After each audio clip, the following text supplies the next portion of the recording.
But I really am into the fact that you looked into this astrology thing, but did not. But you don't believe it. As in, like, I am choosing not to have faith in it because I choose to have faith in God through Jesus Christ specifically. Because back in the day, they already had that. Think about, like, when, what's that guy? The guy. Saul.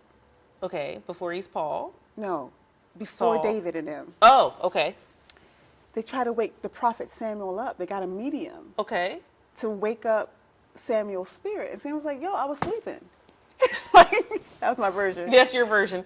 Yo, why you wake me up from my slumber? Yeah, okay. And like, even okay. being of African heritage, I know there's a lot of spirituality things that, yeah, are true. Like, people go to seers all the time in Nigeria and Africa and South America and India to seek insights.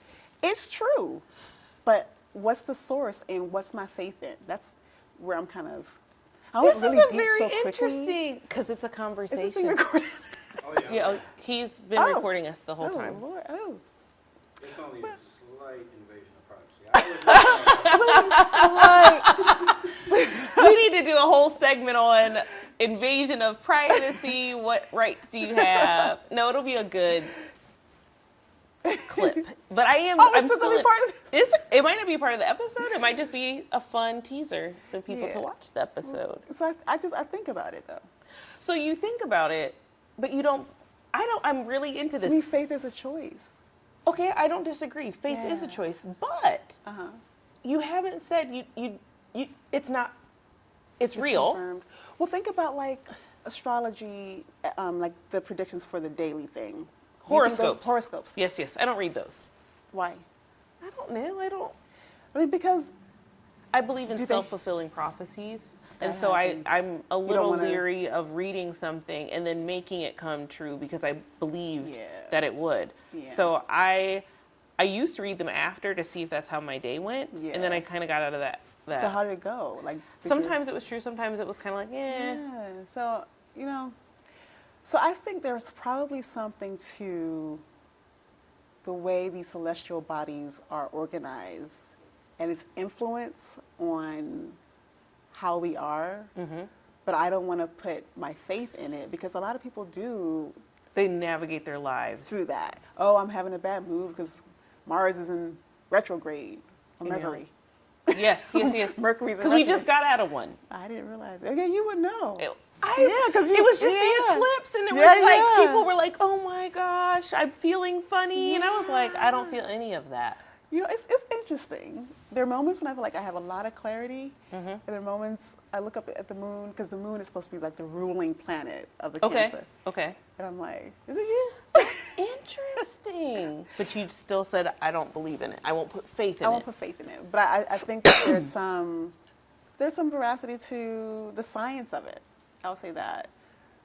Because I think people like me, I don't know. What do you mean people like you? Like the Cancer. Oh, I was like, what you mean people like you? There's they say something about like whatever they said. People we are interested in like the stars and the moon and like the ocean. We're very we're water signs. Okay. I can't swim, but I do like the water. Wait, time out. You don't know how to swim? I took a class. And how'd that go? I took a couple classes. I can move now through water, but I'm not like a great swimmer. We're going to need you to learn how to swim. I know. I need that for myself. Especially because you like the water. Okay. Yeah. So all of that stuff, it's interesting, but yeah. Perfect. Well, welcome to the show. Thank you. I want you to introduce yourself to the world. Like, what would you say about you if someone were to ask, like, tell me about Tayo? Who is that? So give us your full introduction. Full elevator pitch, all of it. Okay, so my name, do I look somewhere or Oh, yeah, look right there. Right there, okay. So my name is Omotayo Banjo, also known as Tayo, mostly by loved ones. And I'm a loved one. And I am a curious cat. I am a seeker of knowledge and self-development and always wanting to be better and always wanting to to live a life that brings light and love. And so I ended up being a professor. I don't know if that's the way I can do that. That's the reaction that you wanted when you said a professor. I don't know if it brings light and love, but it can. It's a very loving, nurturing job. Yes, it is. You have to care about what you're teaching. You have to care about the students you're teaching it to. And you have to have a lot of respect for the subject material, right? Like, it's a very loving job. We don't talk about it in that way because, you know, jobs get rough, but it is. I agree. I agree. And I think that was the intrigue for me, to be able to have access to students that I could love on, influence, inspire to do great things. And so, but there are other things that I want to do with my life. Like what? Tell us more. I'm a writer. I'm a creative writer, but that hasn't translated all the way. Like, I write poetry. Some of my stuff has been published in like collections. Amazing. But I want to write my own book of poetry. I write songs, but only in the privacy of my home. Yes. What is with all of these people? So I am surrounded by amazing, talented people who have the gift of song, right? Like, they can sing, but nobody wants to share the gift publicly. I want people to hear the songs. I just don't want them to hear it from me. I want to hear it from you. I want you to let me in. I feel like when you have these talents, I am so into it, right? Like, I love it. And I'm like, oh, you can do it. And it might be because I can't. But I'm like, please share I can't sing. That's what I'm telling you. I can't. But you write music. I write songs. So what does that look like? Well, you know, I used to say, think Diddy, but that's not a great example. So not anymore. No. Yep. Think Kirk Franklin. Do you think Kirk Franklin can sing? No. Okay. He writes songs, beautiful, in my opinion, beautiful songs. Okay. But his voice is not something. He's like a yeller, right? Like the hype man. Yeah. He's the hype man on the track. I think he knows his lane, and I think that's good. He gave me the power, the confidence to be able to say, you know what, I respect you. I mean, I can sing a little better than him, but I'm not like, you know. I'm not a singer. I bet you can sing. You just I can hold a note. Yeah, I cannot hold a note. Oh, I'm sorry. I'm telling everyone I'm learning. I'm gonna be able to sing a song. Oh. Okay. My feelings are. Well, now I feel a little better about myself. I mean, it worked. I can't hold it, and I sing all the time. And so my kids are probably like destroyed at some point because they're like, man, mommy ruins this song. Like, let Bruno come on, and I'm singing every part, acting it out, all of it, because I love this song. That's what it's about. Like, that's what arts do, I think. They bring you. Waylon told me we're playing the quiet game last night. Oh my God, I'm so sorry. Yeah. That hurts. When your kid tells you that. Yeah, he was like, Mommy, let's play the quiet game in the middle of Bruno. Sorry about that. Okay. Just so you understand the level of, like, it's not okay. Like, I have no talent there. Well, I think it's good to know yourself. You know you. Okay. And so I know, I can sing it to someone who can sing. Okay. So I can be like, can you sing it better and have than me? people sing your songs? Some people, they've sung and recorded it for me so I can hear it, but it's not for me to hear. Like, for me, art is not just about me. It's about getting things out there so people know that they're not alone in whatever they're experiencing. So, yeah. You do know I need to hear a poem, and I'm going to need to hear a song at some point. I'll send you one of my spoken word pieces that I did. I performed here on campus, and it was something I wrote and I hadn't written in a long time, but I was just so overwhelmed with emotion about. It was inspired by Tamir Rice, and that was probably the last video I let myself watch because I couldn't, up until that point. Is just too great. It was, and it just came out, and it was like a 4-page letter. Wow. Okay. So I'll send that to you. I would love to read it. Yeah. Okay. I'll send the audio to you. Performance. It's better when you hear it because you have to hear the rhythm of things. Yeah. I want to hear the audio. Can we put it into the show? Can the audience hear this? Sure, maybe, yeah. I would love that. And the funny thing is, I think some people, when they see me, I thought I came across as Warm, I thought so. You are warm. Okay. Why do you think? No, initially when we talked about being intimidating, I was like, am I? I say that from a standpoint of others, right? Yeah. I do not find Black women to be intimidating, but I cannot ignore the fact that we navigate a space where when you're intelligent and sure of yourself, other people are intimidated. Yeah. And I'm like, I don't think you're intimidating at all, but I do think people might shrink read me that way. Because I think they don't know what to do with you. I wanted you to be a guest on the show very intentionally because I want people to see different Black women doing amazing things. You're doing amazing things. And I need you to like understand that we're defying stereotypes every day. The fact that we're professors, that we have PhDs, less than 2% of the population have them. Like, we're really about this life and living life to the fullest.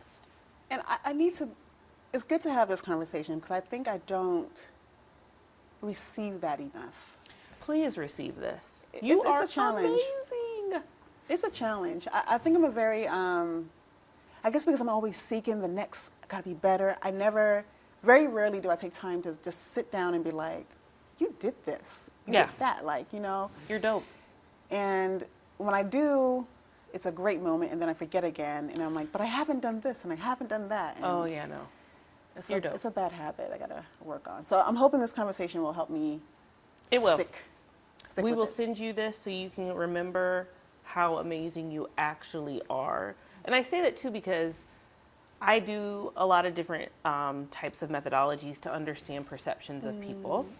And I did last summer, a research project where I asked students to draw their perceptions of engineers and scientists. None of them were Black women. What grade? How old were they? These are middle school and then high school. So not like it was, the youngest was 6th grade. So 6th to 12th grade. Nobody described a Black person. No one said that a Black woman. I did get a couple of women, but it was never, and it was also what you would say stereotypically nerdy or geeky.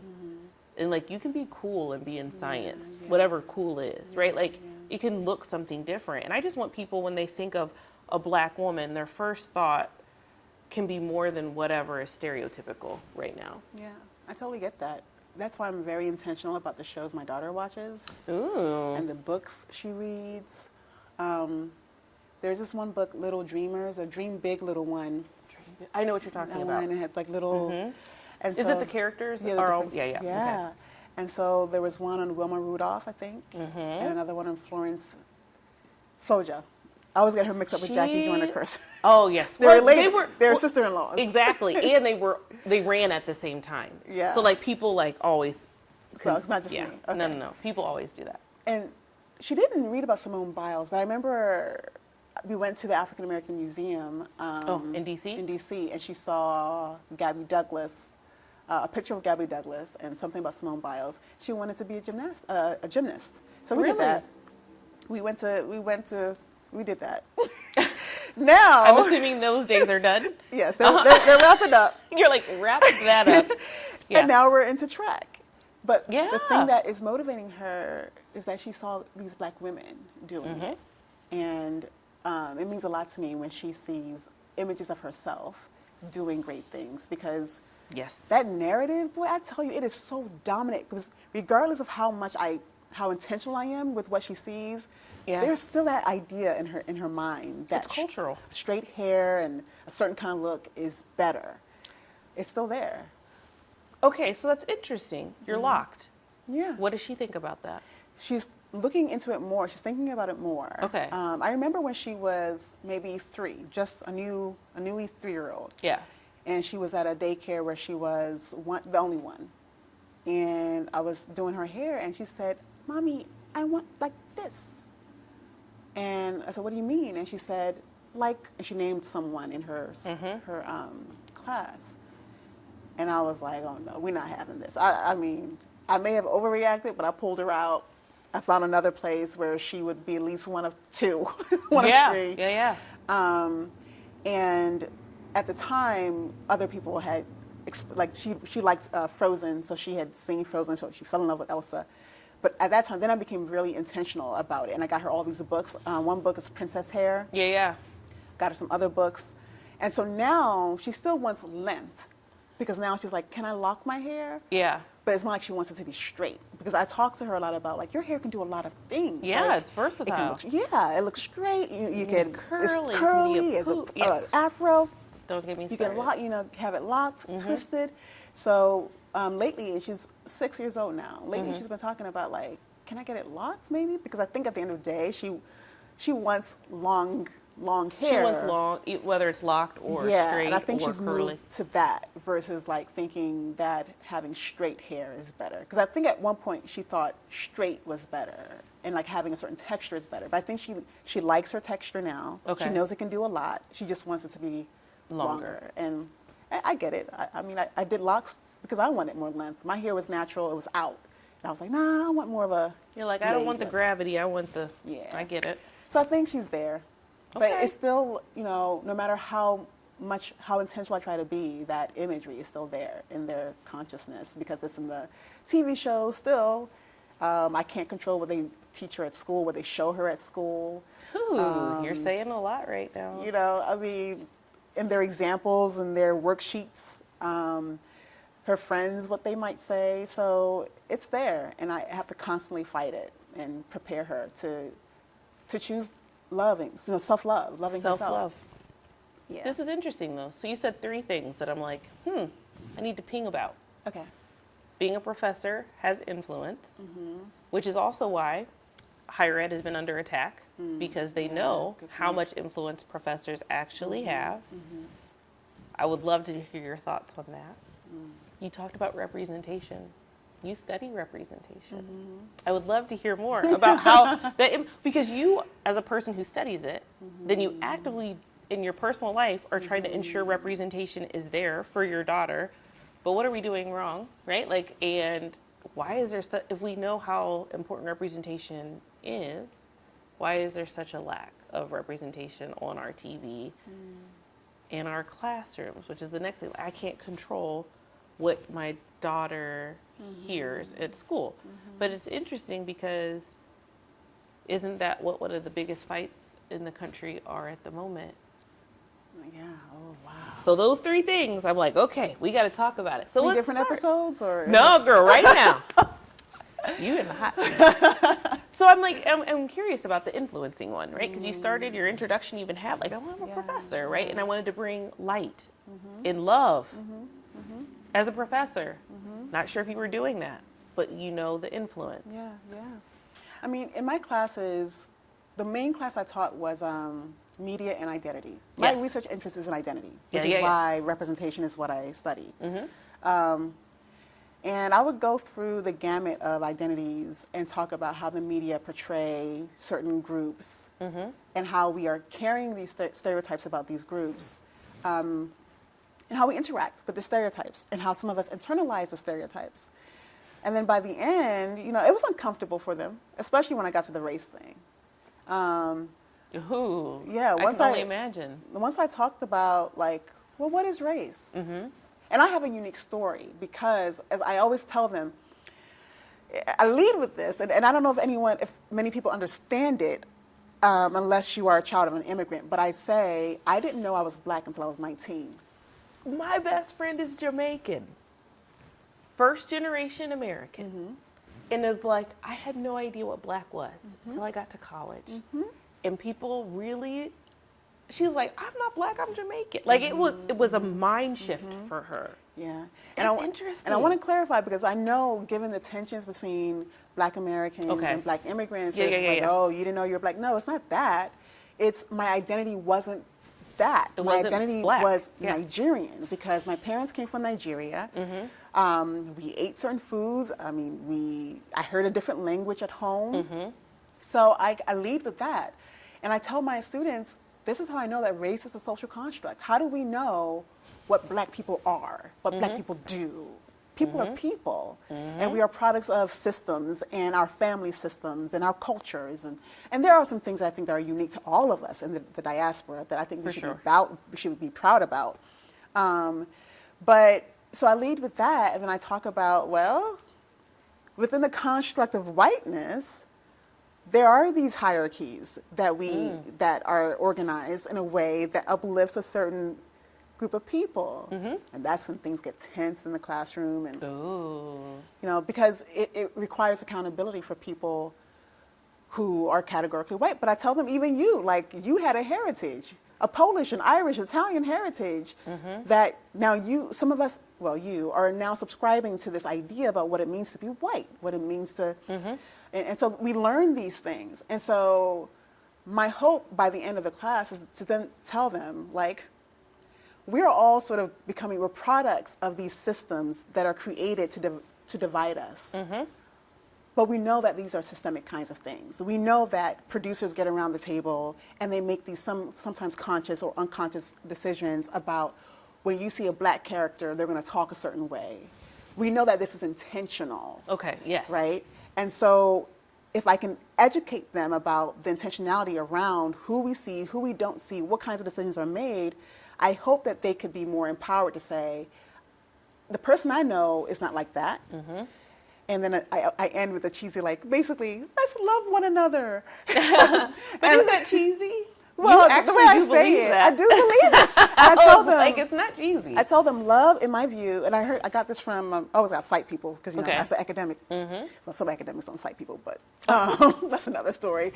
Chuck Mingo, he said, love is ascribing value to another. And the way that the systems of race and class and other organizing principles work is to say that others have less value than you. And so by the end, I try to tell them, like, I see my role in this classroom right now as an opportunity to tell you, treat other people like you want to be treated. Love one another. And so some people, you know, sometimes I get hand claps, sometimes I get applause, sometimes I don't. But for me, that's how I see my role as a professor, to influence people towards loving one another, to loving themselves, to thinking critically, to asking questions, and figuring out what they believe so that they can live a life that's in alignment with their own values, and not just because your parents are conservative or Democrat, I'm just going to be that. Like, what do you think? What do you believe? And so, yeah, that's how I saw my role as a professor. I find it interesting because exactly how you describe the role, I would probably describe it in a similar way, but it also becomes even more clear to me why people are upset. Yeah. Because we don't want people to become a big critical mass of critical thinkers that can make their own decisions.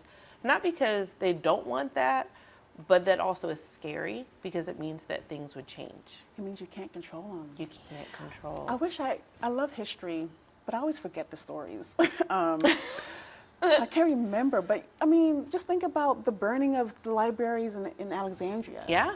Like, when you take away the knowledge, think about what they're trying to do now. When you remove the knowledge, people are not as empowered. Knowledge really is power in many ways. And so we have the important role, and in my view, responsibility, to inform our students, not to tell them what to think, but to equip them on, like, how to think.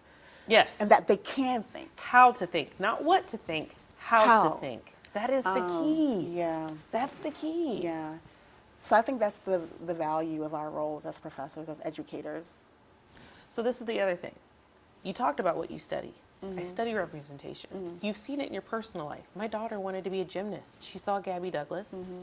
Might not have been the thing. That's okay, girl. I can't sing, still bitter. It's okay. You can't do it.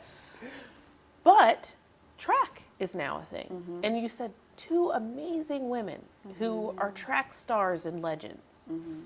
Are people she like representation matters. It does. What's going on in the media that we know that representation matters, but we don't see representation clearly? Well, I would say that we've actually seen an increase in representation. Ooh, really? In the past decade with streaming services. Okay. Oh gosh, we were talking about Tubi. Oh, I'm not going there, but okay, I mean, Tubi's giving people jobs. It's giving people jobs. It's a form of representation. You gotta think positive. Okay. That's the perspective I take with Tyler Perry. But girl, we're about to have this whole debate about Tyler Perry in 2 seconds. Go ahead. So streaming services like Tubi, YouTube, Amazon Prime, Netflix, Hulu, in many ways, they're capitalizing on the markets. That's what networks typically do. Yeah. They capitalize on us to get people to watch. So we're seeing an increase. We're seeing an increase of ownership and production and to some extent distribution, partnerships. So there's an increase of representation. Okay. I think, even though, especially in this climate we're in, we're also seeing them pulling back. We're seeing industries pulling back that support as well. So, and getting more stereotypical again. Like, are you talking about Good Times?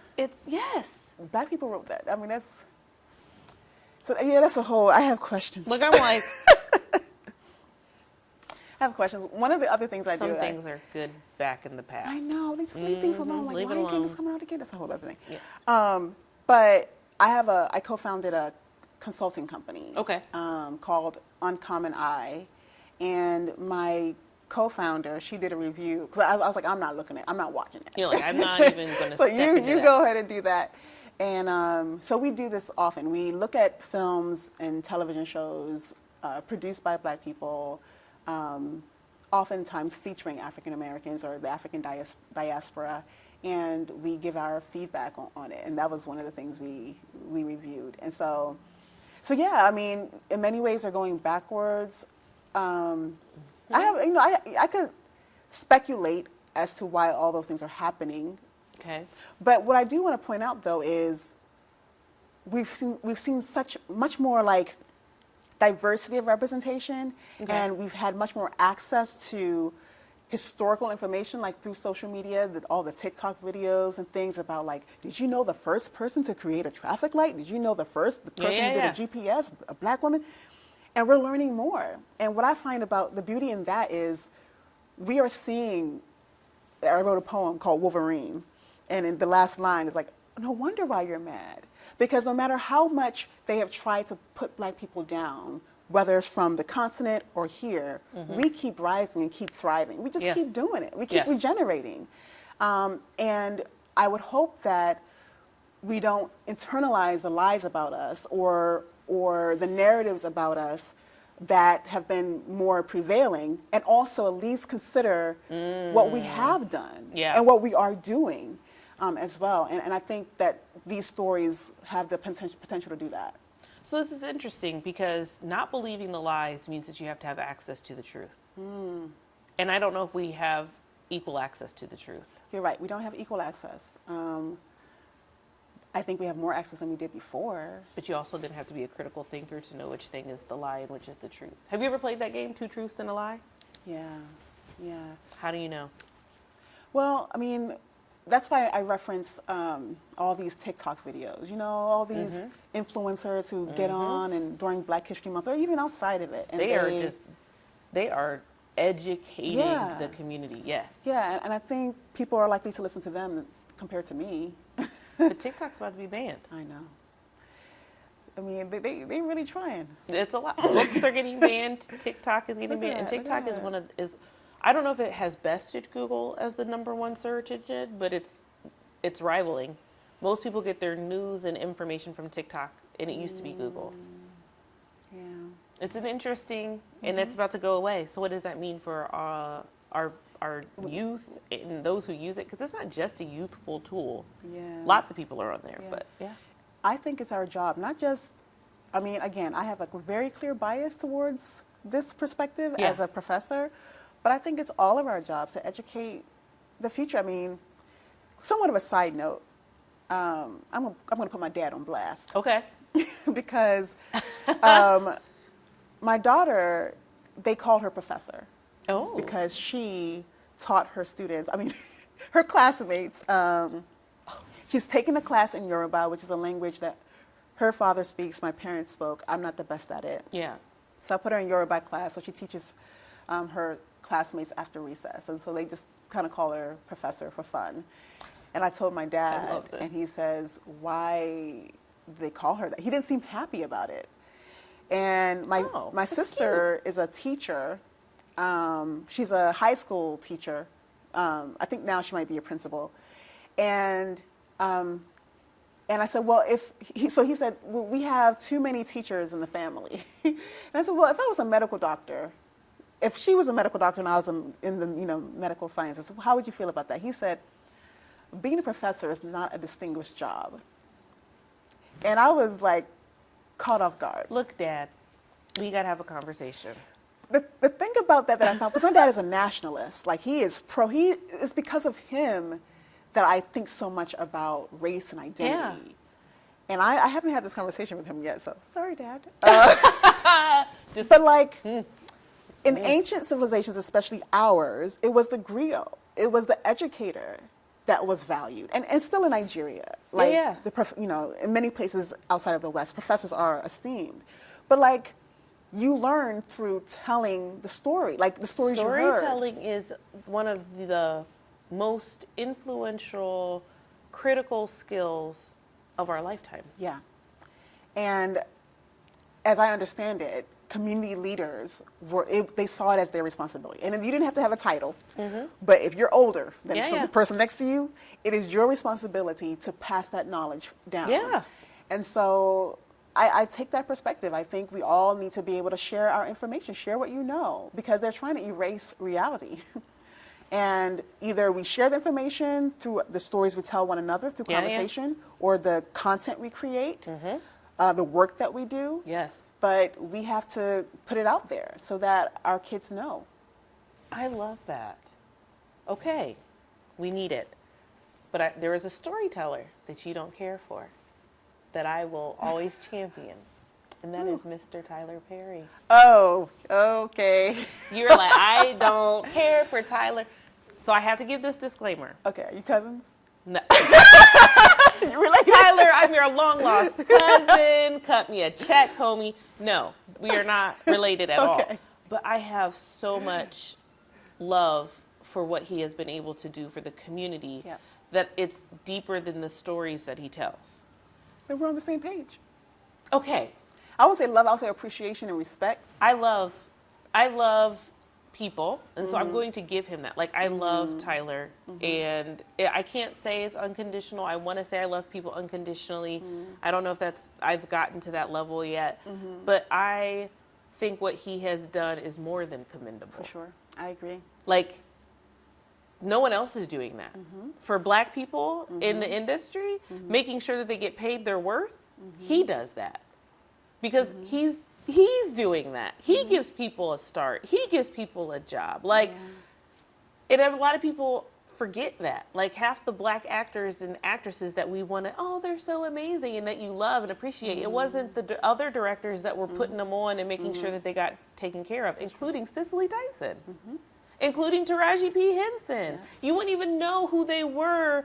Maybe you would know who they were, but they wouldn't have what they have if it wasn't for Tyler. So as much as people hate his stories, that man is doing what he's supposed to do. I am not against that. Okay, but his storytelling? That's another, I mean, I feel some type of way because I think I used to be really frustrated with him because he wrote all his stuff. Yeah, okay. Wait, what part? The plays? Or are you talking about the movies? Everything. Everything? He did used to write everything, but he doesn't anymore. You can tell what he writes versus what he doesn't. There is a quality shift. Yeah. So that was the beginning of my frustration because everybody needs an editor. Like you need an editor, you know. And I didn't like it. And so I'm trying to not say. Because if Tyler ever says, hey, hold on. If Tyler Perry ever comes to me talking about, I would like you to consult for me or something. You're like, yes. Sure. I believe in everything you do or something. Maybe not. Tyler, come find us. We're looking for you. Literally, like, I really am. I'm a stan. It's not a bias. I just want us to be able to champion excellence in Black people the way we do in others. But that's the thing. Like, and he does. I think he creates opportunities. Yes. I don't know if it's always excellence that he produces. Ooh. Okay. So I'm still, I haven't watched him in a while. Maybe things have changed. But I'm still kind of I know it seems so silly, but that wig that Shamar wore, I was offended. I'm upset because we can do better. You had the money. You could afford a better wig. Okay, so there is a myth about money, and I don't even know if you need a lot, because I can literally go down the street and somebody in the neighborhood can do my hair better, right? Does that make sense? Like, you don't even need access to a lot of money to see amazing hair. In fact, I was so upset, I sent him a message. Did you really? He He knows who you are. Oh, no. He may have forgotten. He was like, this lady, she can't do nothing to me. But I just told him, I was like, you need to respect your audience a little better. Like, yeah, that was a little give us a little more quality. It was more than a little disrespectful. And then sometimes the dialogue wasn't, well natural written. or real. And now it's, the little that I've seen is just toxicity and drama. And that is someone's reality. But it's like, do we have to have that all the time? Okay, so I always ask this question. People get mad at Tyler Perry's dramas, right? Like, because it's over the top or it's also stereotypical. I always want to remind people that that is somebody's reality. But when we had a movie that was just about regular life, no one supported it. Which one? It was with Issa Rae. Insecure? No. That's the a movie. It was like a Photograph? Photograph. Oh, that was People a nice movie. hated Photograph. It was a regular movie about two people meeting each other, going on a date, falling in love, like regular stuff, and people were mad about it. What did they say? Well, it just wasn't good. And I was like, actually, it was really well done. The cinematography was good. The actors were wonderful. It was believable. What was bad about it? It didn't have drama. Something. People hate the drama, but they love the drama because when you got a drama-free, regular black people, they weren't poor. Like, it was regular black people portrayed in a very beautiful light. Mm-hmm. No one liked the movie. It got bad reviews. I think that's interesting. And I'm curious about that. But what's coming up for me is I've been curious about that expectation for drama, especially in myself. I love drama. When I watch Queen Sugar. It's really weird. There are moments where I'm like, I love it. Yeah. But there are moments when I'm watching it and I'm like, he about to get mad. Oh. He's talking it out? They're working on it together? I feel it in my body. This expectation, like they about to fight. He gonna leave her. Something dramatic is gonna happen. And thank you for highlighting that because now I have conditioned myself to watch TV with an expectation. Some bad gonna happen. And I find myself so delighted in Queen Sugar because I'm like, they're just people who are going, because sometimes life is hard. Sometimes somebody does upset you, but they are working through things, or they say, I need my space right now, or they don't know what to do, or, sometimes you make poor decisions, like regular, everyday people. And so I wonder if we do kind of expect some drama when we see black bodies on screen, but. Do we not have the expectation of anybody on the screen? I think we do, especially for black people. But I can watch anything and I'm like, I'm expecting the drama. I wait for it. And I like it though. It's a little thrill-seeking. That's interesting. I'm just thinking about me. When I watch like This Is Us, that's my show. I love This Was there drama? Was there like... I mean, their life was... There was sadness. There was like... There was a lot. That's drama. Sadness is but drama not like too. Violence. I don't always expect violence, but I do expect emotion. I expect some type of heightened or dramatic shift in emotion. It can even be ultra happy. It can be really sad. It can get violent, but I do expect it. But when I think about life is a little bit more even-keeled than the way we watch it on TV. I mean, I think it's a good question. I'm going through because I don't have time to watch TV nowadays. And pretty much, real. This Is Us was my show. Like, yes. That was the one show I was committed to, and now it's done, and now I'm looking for something else. Yeah. So I'm trying to think of the shows I've seen, but I've seen some movies that have been plain Jane, like Dan in real life. And did you like them? I like them. Oh. I also like to think. So a lot of those movies, they had me thinking about life. But people liked, how about, no, that's Heightened Emotion. The one with Will Smith, and he killed himself with the jellyfish. Did I ruin it? Was that 7 pounds? 7 pounds. That was hella drama. Okay. What do you class like? No, you're right. I'm going through. I have literally only watched that movie once. I will never watch it you're again. Right. It traumatized. I literally, and you don't think that was high drama? Okay. That's not a good example. Yeah, we need another example. I'm going to be thinking about it though, because you might have a point. Maybe we are constantly seeking a thrill when we watch television. And I was trained as a media psychologist, but I focus more on identity representation stuff. So I think that question of like thrill seeking while watching is a very interesting question. I do. You know how I know I do it? Because if I'm sad, I intentionally watch certain things that I know will. That's mood management theory. There's a whole framework that explains how we choose entertainment to manage or regulate how we're feeling. Sometimes we want to stay in it. Yes. Sometimes we want to process how we feel. Sometimes we want to shift how we feel, and that can, This is a thing? Yeah, people don't recognize us because it's in communication. But this is a theory of in communication about how we experience entertainment. I do all of it. I manage my anxiety. People are like, Yeah. how can you watch Modern Family 20 times? Because I don't have to anticipate what's happening next. It's lighthearted and it's funny. And so when I am high stress, I watch shows that help manage my anxiety. Yeah. Mood management theory. And there's some I others am on in stress love management. with the fact that I do this and that it's a thing that you study. Wait, but you dropped you are trained what? I mean, A media psychologist? media psychologist. What is media psychology? It is basically, so I study the social psychological effects of media. I could be a case study if you're ever looking for a subject. So media psychology basically is exploring the cognitive, affective, and behavioral impacts of media messages. But of course, I'm interested in the social component, and especially when it relates to identity and Black people specifically. And we stand because that is amazing. Yeah, that's I what am I like, focus on. you just made me fall in love. I am like, that is awesome. Okay, it's fun time. Okay, Are you ready? sure. It's this or that. Oh, okay. I'm gonna I need a media edition. I might have to make it up myself. Let's see. Is there a this or that? I'm like a Black movie edition. Okay. I hope Well, I'm making this up, right? Normally I have like a game already prepped, which I do. But now I'm like, we talked about media. Okay. This or that. Martin or Jamie Foxx, because we were talking about that at before you got here. We were? The team was talking about it before you got here. So then I was like, huh. Oh, you're talking about the show. The Martin show. or Jamie Martin Foxx show? Or the Martin. Jamie Foxx show. Martin. Why? I just laughed more. You're like, I thought it was All the better. different characters, I guess. Okay. I mean, I had my critiques of it, even at that age. But Did I you? remember I preferred Martin to the Jamie Foxx show. Okay. I liked the Jamie Foxx show. I just, if I have to choose, Okay. Marty Marr, you know. Okay, Brown Sugar or Love and Basketball?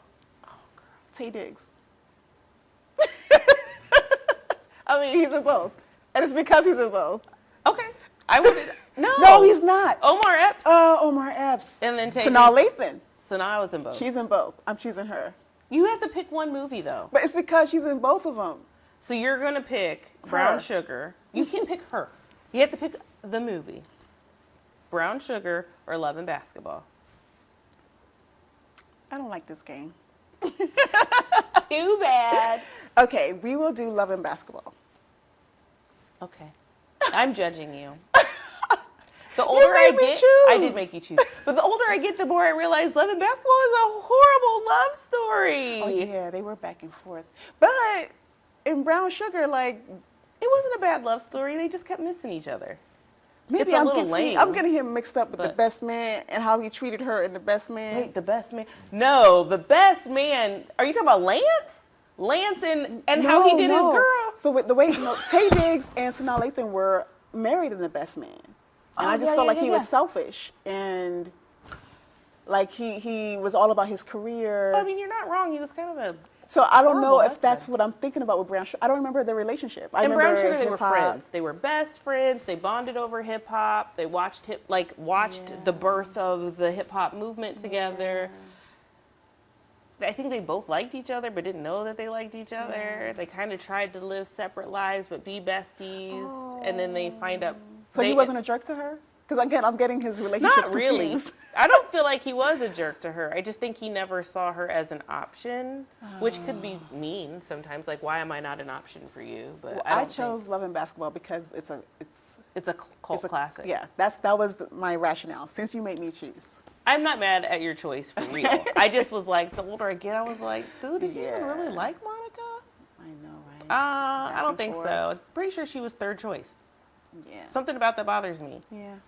Okay. Anyway, She did her thing though. we got to do another one. What's another one? I watch way too much stuff. I did a TV show and we did a movie. We have to do music. Oh. The famous Prince or Michael Jackson. Oh no. You got to pick one. I'm gonna have to go with MJ. Really? My niece will love you. Yeah. She loves. I'm like, you weren't even alive, but she loves Michael Jackson. Michael. I mean, I felt like we were friends. Like he would be in interviews, and I'm like, why are you saying these things? Somebody stop him. A lot of people should not do interviews. He shouldn't. He was just too honest. I think he just naive, you know, in some ways. But I think he was just larger than life, and I think that managing that was hard. I think that's well stated. But what I liked about, I mean, Prince was a musical genius, and so was Michael. But what I liked about Michael was I feel like since he died, like I haven't heard pop music that made me want to change the world. You know, like you can dance and be thinking about being a better person, whether it's Beat It or Heal the World or Earth Song. I mean, that's not something you can dance to, but he made music. Do some music that was really actually helpful to building character. Yeah, and you would know, like sometimes the lyrics didn't sound like it, but when you listen closely, it's like you're just another part of me. Yeah, I love the music. Yeah, yeah. And it took me years to be like, oh, he's saying we're all connected. Yeah. You know, and it's fun. It's fun. And I do. We started off talking about astrological signs. Yes. Oh, all the way back. You do. So you might not subscribe a lot of faith into it, but you believe it. You believe it. Okay. That's it for our Black This or That media edition. Mm-hmm. We did a TV show, movie, music. What else could I do? Maybe artist. Fine artist. Oh, I'm not that. Give me some names. Maybe I I'll gotta know. think. Like I was like, ooh, I can't think of like, that's bad. I need to work on that. How about restaurants or like ooh, restaurant. Girl, we always fighting about some. I'm not even gonna. We're not putting this onto the pod. Like I was like, because I'm like, we were fighting about who had the best fried chicken, and I said, why were we being so black? We were absolutely fighting about like Canes versus Churches versus. I don't even remember what we were. What was it? Canes, Churches. Something else. Bojangles. Oh, Bojangles. Anyway, those are not it. Okay. We're not going to talk about fried chicken. We eat other things. Yeah. I was going to say fried catfish because that's what I eat. We eat other things. No more fried chicken talk. We need a restaurant. I don't know. Like, you mean black-owned restaurant? I would say or that. Or black-loved restaurant. How about black couples? Ooh. Is that terrible? You know, I used to be like, oh, Will and Jada, but now it's like, oh, y'all ain't even in the running anymore. But I still like Barack and Michelle. So you have a Barack and Michelle and Beyonce and Jay-Z. We're going to do Barack and Michelle. What? Why? I don't disagree, but I want to know why. Because I have a theory about why people would not pick Jay-Z and Beyonce. Tell me your theory.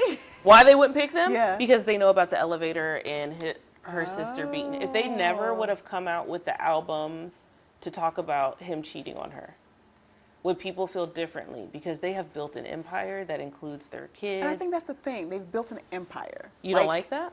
I like the whole empire building, but yeah. Part of that is a brand that doesn't have personality and a story that that seems genuine. So, like, if not, in my view, if not for the Elevator Gate, they wouldn't have come up with those albums. And for sure. Oh, Beyonce wrote this. She doesn't write her music. Correct. She does write some, but not all. She adds a little ampersand, and then she gets her little. I'm sorry, she gets a little writing credit. She does, but she's not a writer. She's not a songwriter. That's not her thing. She's a great performer. Yeah. And so she has writing communities or teams. And I doubt, unless she had everyone sign an NDA, I doubt that she told everyone her story. And I think they are really good at capitalizing off of the drama. And interesting. So who knows? Do you believe Barack and Michelle? I mean, I tend to. I know they have to be careful. You know, no matter what you do, you can't be sharing your business with everybody. But I just like that they're more approachable about the realities of like marriage. Like you said, she didn't like him for 10 years. That's real talk. Like, I don't know if I'm feeling you, but I'm here. That's actually true. You know, and I like that. I like that they support one another or how they support one another. I don't know. I just like that he was the first black president. I think they have a better. I like their story better. I resonate with their story better, but I love the empire building that Beyonce and Jay-Z are building. They're building an empire too. They own media companies, or a media company at least. They do. And they've made millions doing what they do. But I like how they put their kids on. Jay-Z put... Yeah, they're not the only ones doing that. I know. But yeah, if I had to pick. Yeah. Well, I like had writing credits and she was born. I know. She's about to be in the new Lion King. I'm like, come on. I support it. When I heard that, I was like, I support. I agree. But I just think sometimes as an audience, we look at it and think, oh my gosh, I want Bey and Jay's relationship, and we have no clue. You know whose relationship actually should get more credit? Who? And I'm sure people analyze it. Oprah and Stedman. Interesting. You don't think so? Tell me more. I don't know. I don't know that I've had... She's not married. He never pushed her to get married. He loves her. He supports her. She loves him. She supports him. They're happy. Bow down to that. Because there are a lot of people unhappily married. And they are happily together. And I was like, why don't they get enough credit? And he's not jealous of her. At least it doesn't come off that way. He does interviews and he talks nothing but love about Oprah. Yeah, I can see that. I think it's a good relationship. Yeah. From what I know. I know, right? From what I know. I'm the one who chose the topic, but I also know we don't know what goes on behind closed doors with anyone's relationship. Correct. But I like the image of Barack and Michelle a little more. I connect with it a little bit more. Understood. Yeah. Thank you for coming and joining me on my podcast Of course. today. I enjoyed our conversation. Me too. I was like, you have to come back. Well, yes, for sure. I know you had wanted to talk about Black motherhood, and I was like, oh, I did. But we had a great conversation overall. But media representation was so stuck in my head. Like, I was like, I can't talk to her about motherhood right now. I need to understand how we're being represented on TV. Well, yeah. So we had the conversation. It flowed well. I loved it. Awesome. Thank you. Yes, thank you. Yay. Quite frankly, I am effing tired. Exhausted, really. My mental faculties can no longer manage your pupils as you stare at my hair, at my skin, and ask me questions about the origin of my name as if to remind me my American...